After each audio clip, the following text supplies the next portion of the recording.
I'm Traveling John, and I'm going to travel and sketch. Join me on the adventure. From Auburn, we're going to Sacramento and then heading south to the California Central Valley. Then we're heading back east up to the foothills and Yosemite. Where I'm pointing in the distance is Half Dome. We're just entering into Yosemite Valley floor. We've gone on a nice drive up in elevation and then back down in elevation through some very beautiful autumn colors. The fern is just turning yellow, and a lot of the oak trees are turning yellow, and the dogwoods are turning red. So I can't wait to get into the valley floor and see what the colors are like down there. So join me. So we're here on a bridge over the Merced River that goes down the middle of the valley floor. And as you can see, the beautiful yellow fall colors that are behind me, they're all over the valley floor. And the one thing that's interesting about this as we travel along is that there are very few people. But the one bad thing about it is there's very little water. So those of you that are hoping to see Yosemite Falls, you're not going to see much. It's practically empty. Well, it is empty. There's nothing coming down. And that's because the valley floor is quite a bit lower than the Sierra Nevada mountains. So the Sierra Nevada mountains at this time of year are pretty much dried up of snow. And most of the water that comes down is in the spring, not in the fall. So you have to enjoy the colors, not the water at this time of year. But it's very beautiful, peaceful, and because there's not very much water, there aren't very many people. And that sort of makes it fun too, because it makes it more peaceful. Thanks again for joining me on this travel and sketch adventure in Yosemite National Park. I hope that we'll be doing 2 more episodes in Yosemite at different places there. But the first one is going to involve one of the beautiful falls just at the entry of the valley floor called Bridalveil Falls. It's a beautiful, majestic falls that pretty much goes all year round, except that when I was there in the fall, it was just very sort of skimpy and thin. In the spring of the year, it's quite full. So in the sketch, I'm going to make it look fuller than it is when I took the photograph.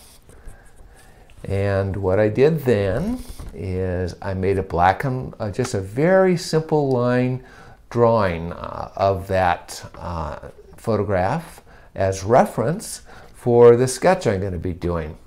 Then after I did that simple line drawing, which is only about 8.5 by 11, I reduced it down to this size here, which is 5 by 5 inches. And this sketch, or this very simple line drawing, I put on the back of this overhead projector and projected it onto the canvas that I'm going to use to sketch on. And it's going to all be again in the ink line on the white canvas. And that's the next step in this video.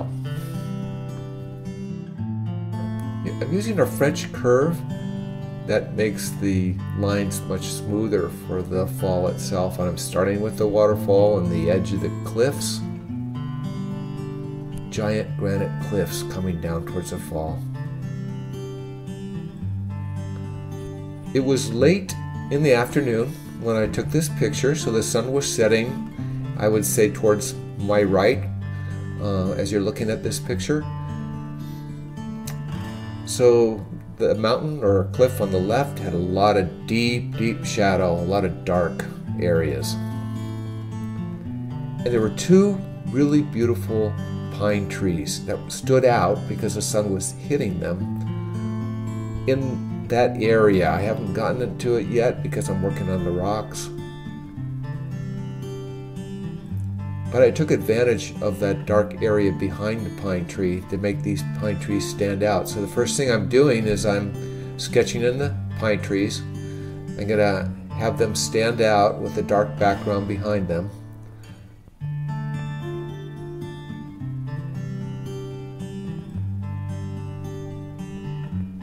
Now I got the 2. Now I'm beginning to darken up the surrounding area the way it was. I did make these trees a little bit shorter than in the photograph because they were quite close to me in the picture, and I wanted to put them more towards the back. Otherwise it would make the cliff look too small.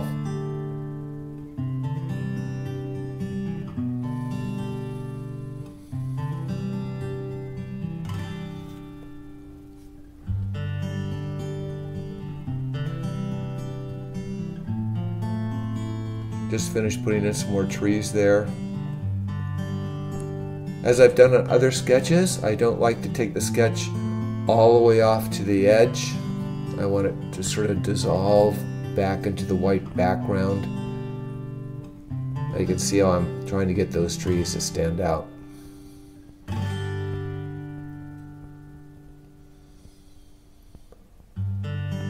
The one thing I really liked about this mountain and cliff is that most of the lines or jagged edges of the rocks seem to flow down in composition towards the bottom of the falls. So everything seemed to go in that direction. There's part of it going down towards the bottom of the falls, and some trees on that edge of that part of the cliff. There's some solid rocks coming down. Some more trees at the bottom.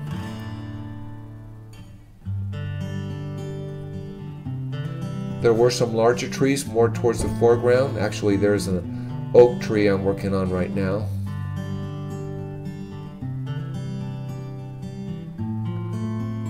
But I didn't want to put too many big trees in there because they were hiding the small ones like that that I just put underneath the falls. And if I put too many of those big ones in, that would make the fall look smaller than it actually is.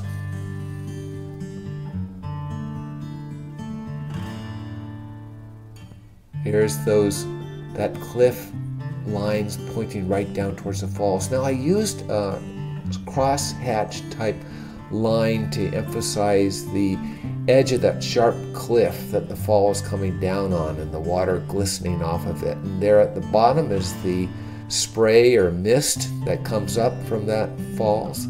Sometimes you can't get too close to it, you just get so wet, just dripping wet from that falls.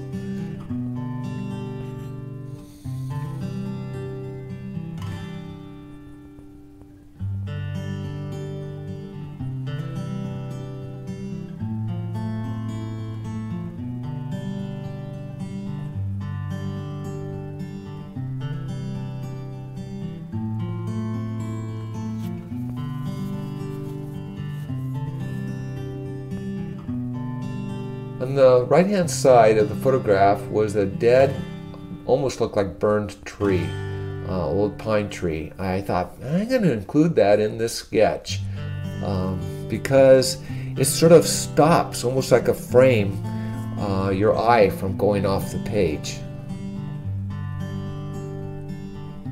So it was a good compositional element to use.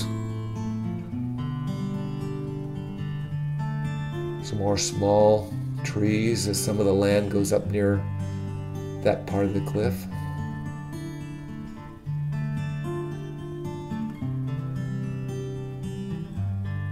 More oak.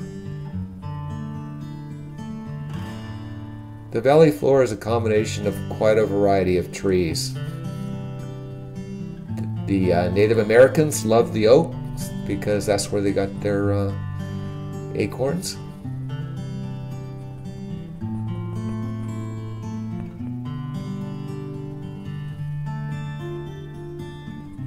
In fact, every once in a while they would set fire to the valley floor just to discourage all the pine trees from growing because they liked the oaks so much.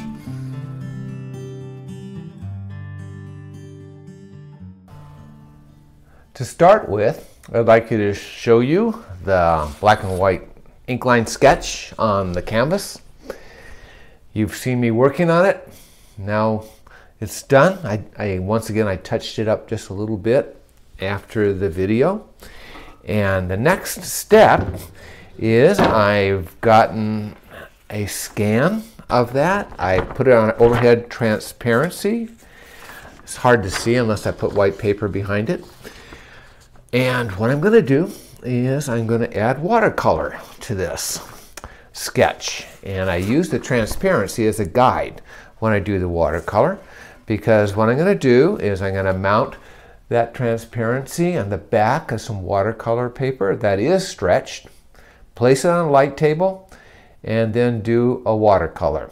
And after I've completed the watercolor, I'm going to scan that, and I'm going to add it to the scan I already have of this original ink line sketch.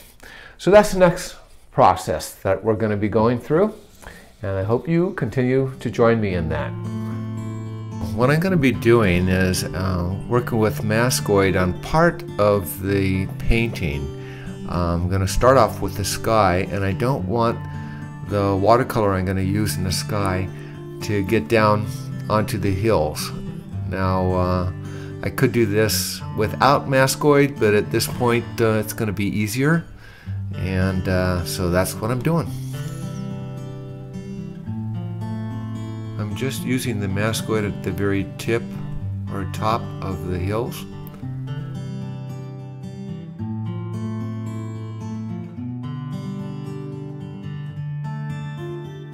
Now I'm using some Mascoid on the trees that I want to have an autumn or fall color. And the reason I'm doing that now is because I want it to dry nicely. Oh, see, now I'm getting into the color on the sky. I'm first putting a very light wash with a light blue. Gonna go in this with a darker blue. Gonna try to get some clouds in there.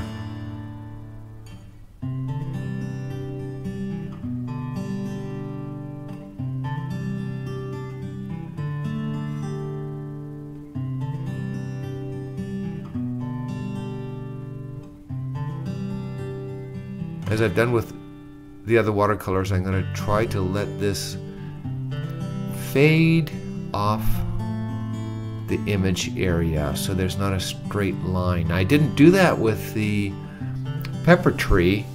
Now see, I'm leaning it down so the watercolor will run, the color will run, give it a nice effect. A little more blue. There, now it's dry. So now I'm going to start working on the mountains, or those nice rugged rock mountains.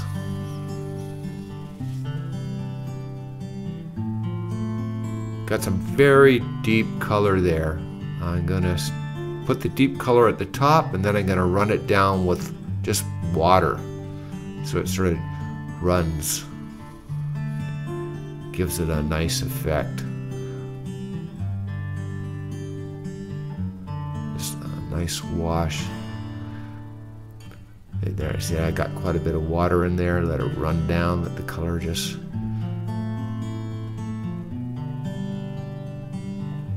be spread with the water.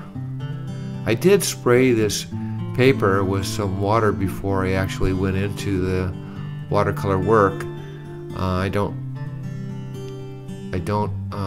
use the watercolor straight onto dry paper. I like to give it some dampness.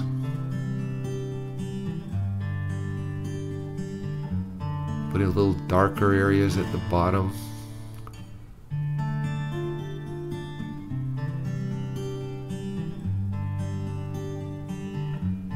I'll let that. Oh, now I'm carrying some of that darkness down into the foreground or the land below, and here's some nice autumn colors coming in. The yellow. Again, I've dampened the paper a little bit. And we'll get a green in there too. Change of colors as the fall sets in.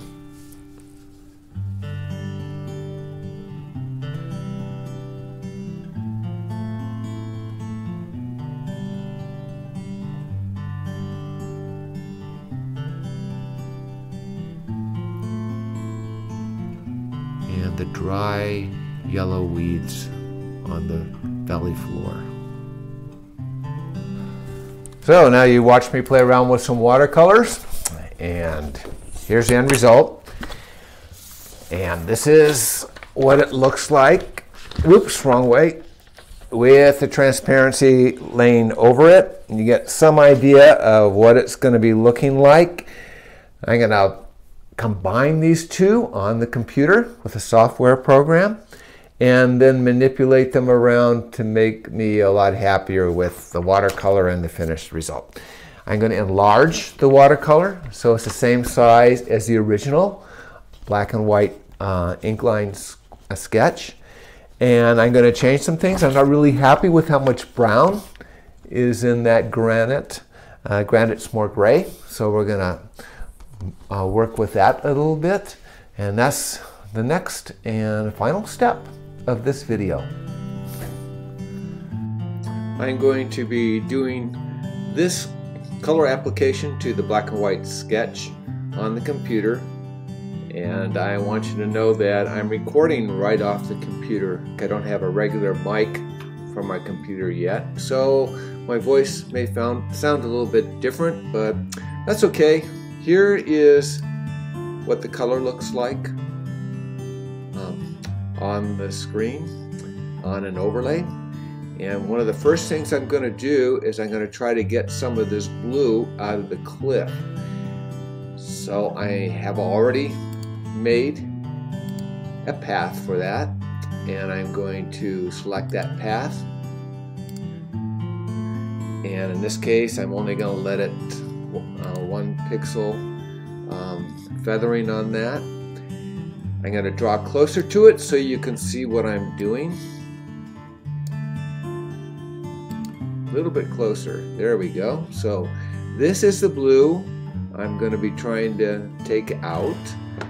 And this time, first of all, I'm going to go to the correct layer, which is a watercolor. It's not going to affect the black line because the black line's on a different layer. So in this case, what I'm going to use is what's called the cloning tool. And you can see I'm moving the circle around a little bit. This is a brush I'm going to be using. What I do is I click down in the area I want to duplicate with the cloning machine tool. Click there and move it up where I want it to be. So there's one. I'm going to get this part here. I'm going to move down again, probably right in here. And as I move the brush, you also see the little X moving, and that's where the duplication's taking place. I want to get the blue out of there, so I'm going to click down in here, a little darker, and move right down in there. And we're going to get rid of that near that. So there we go. Now, if I want to move some of the sky area down, I can also do that by using the same selection line, but inversing it so that I click. This is a blue I want to duplicate, and I'm going to go in here. So in this part of the mountain and cliff, it's just too brown, as I've mentioned before, so I want to make this area grayer. I've made a certain layer for that, and that layer is programmed to just change the color of the watercolor. So I've chosen a gray, and I'm going into that layer to just get more of a gray tone. I also want a little bit more red on this side, and I know if I go in that direction, I'm going to go off into the white. I don't want to do that, so I chose the magic wand tool to make sure I don't do that. Now you see it's closed in on that. I'm going to close it in on the other side too, so I don't go put color in there. And in that case, I want it to be a little bit more warm. So I'm going to go up almost to an orange, just to give more of the effect of the warmth of the sun going down. Whoops, wrong layer. There we go, just a bit. That may be a little bit too much, but I can back off on that. Now, the next thing I do, I want it more of a blue in this to the left, where the coolness of the shade is hitting the granite. So I'm going to go pick a blue of that nature and color that portion more of a blue. Okay. Deselect that, and then I'm going to take that down just a little bit. The next thing I'm going to do is I am going to put a little bit more color in the upper areas of these trees where the watercolor didn't quite reach. So I made a path for those. And I'm going to go in real close. So you can see this is really close to the illustration, and again the black line is on a separate layer. In fact, I can actually turn it off so you can see again. And I am going to be working on the color to draw more of this color of the tree up into this area. So I'm using, again, the cloning tool. I'm using a much smaller than what the brush is right now. Okay, let me get a little bit bigger. That's a good size. I'm going to do this on quite a few trees, but I want to do it on this one right now so you can see how it works. I'm going to go right in here, click my option tool, and carry the color out to the edge where the selection tool is. I'm going to go down here, carry some of this up.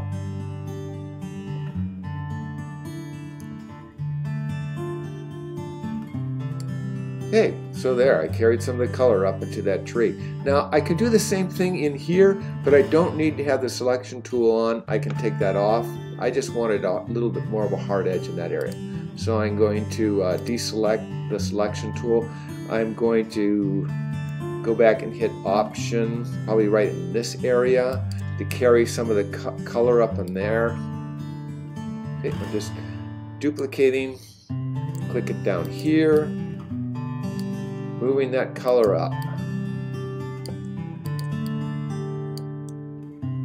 Moving some of this green up in this area.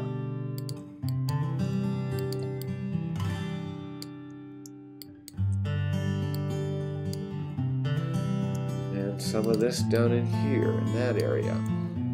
Okay, so I'm going to proceed to do that on different areas of this where it's needed. The next thing I'd like to try to do is get some color into these pine trees that are along the edge of the cliff and go up on one side. There's some really small ones at the edge of the cliff. Of course, they're not really small, it's just that they're so far away. Now, so I developed a layer to put the color in. I'm going to make it a multiply, so I can't get too dark with the color. I'm going to go in there and see what that looks like. So here I go with adding color. A little dark. It's okay in some areas, but it's not going to be okay in others. So I'm going to have to make that a little bit more subtle. I'm going to go a little dark on the edge here. A little lighter as I go up. So a little lighter there.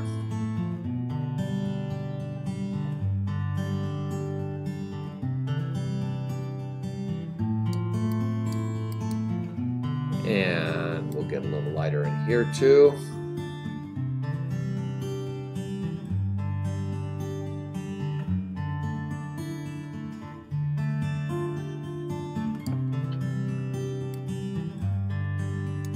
Okay, now what I'm going to do is I'm going to put some more color into this. I like the way this is looks like a little bit trees way in the background, sort of light, and I want to take advantage of that. So what I'm going to do is I'm going to pick that area with the magic wand, not the magic wand, but with the lasso tool.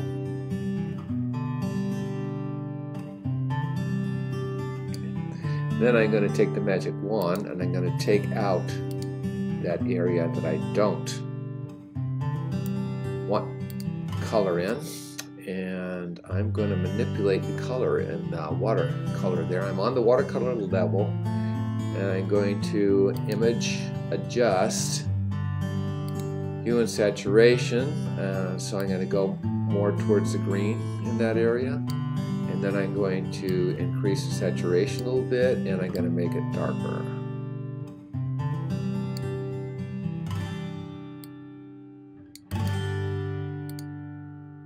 Okay.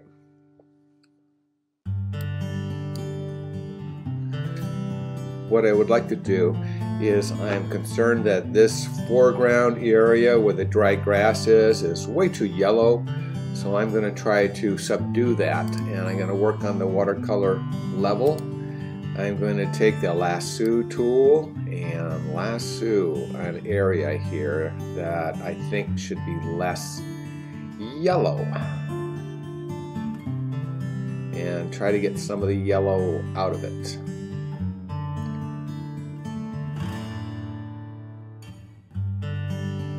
There we go.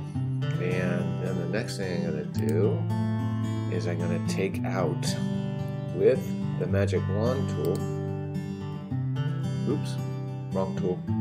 Wrong tool.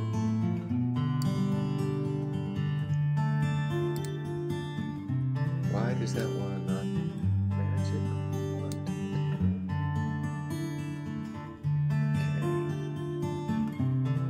Okay. There we go. I had the wrong tool. There we go. Okay, so I've got it chosen. Now I'm going to go to image, adjust.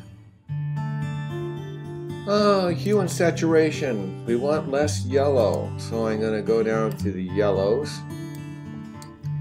And I want to take out the saturation of that yellow.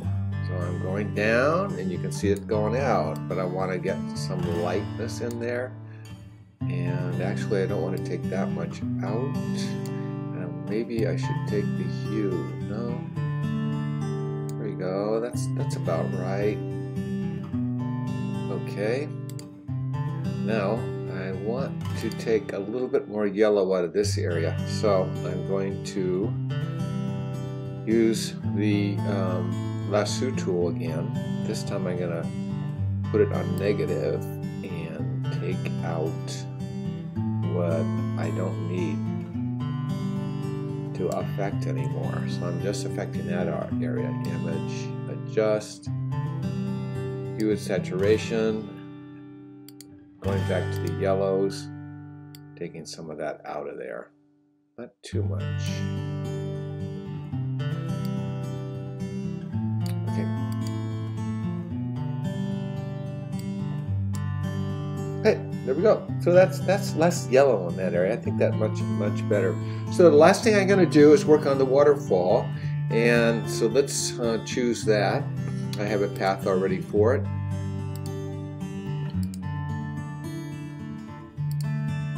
And in this case, yeah, I'm going to leave it at 3. I'm going to fill that watercolor area in with white.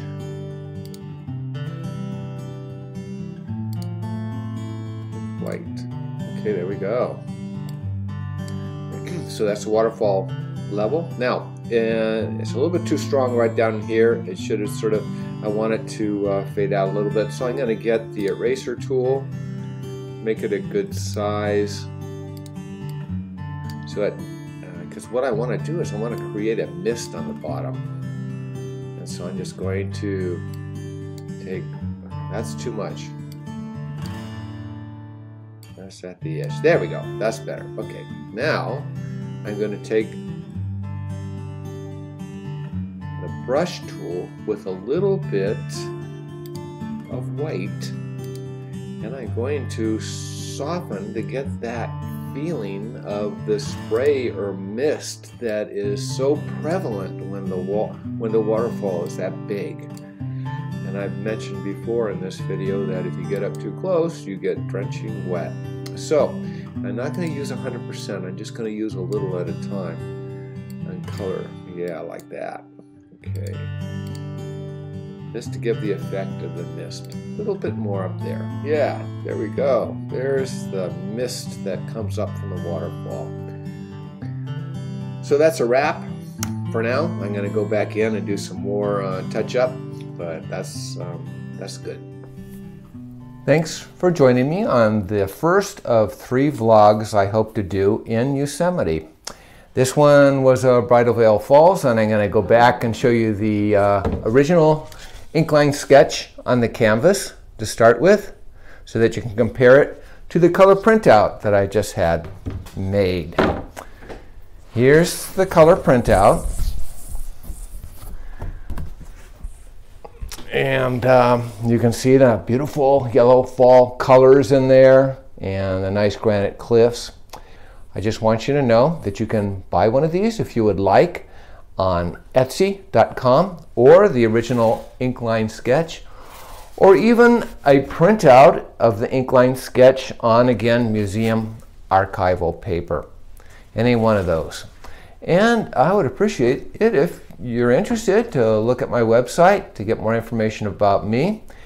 And also, it would be great if you could subscribe to this channel. That way you'll be informed of any new travel and sketch adventure I have. So it was great to have you with me. Come again.